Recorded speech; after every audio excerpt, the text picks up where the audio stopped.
Shumë vëllezër, kur jemi të hoxhallart, pse duhet me nejt me ato?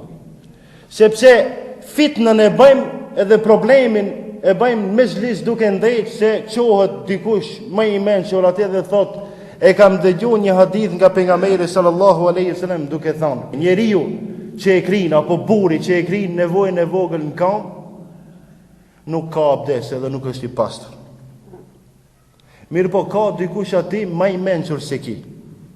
Edhe thot po, atë hadith që e thot ti është i vërtet, mirë po edhe një tjetër është.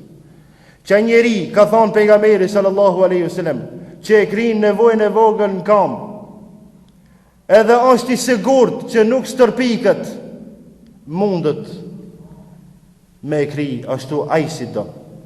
Të di hadithët duhet me i ditë, ajo njërin me ditë edhe me raf gjaks edhe me bo fitne, edhe mu përla ma gjilerët edhe me dal nga me zhlisë se ti e ki tamam edhe tjetëri ka gabim. Do të thot, duhet me nejtë moxhallar që të di hadithët i mëson për hoxhës. A kur të rish vetë, e mëson veç njërin e tjetërin nuk e din. Edhe e ban një fitne në vend, në xhami, kudo që je, duke mos e ditë diturin tjetër që e ka thonë pejgamberi sallallahu alaihi wasallam. Sa për ilustrim edhe shembull.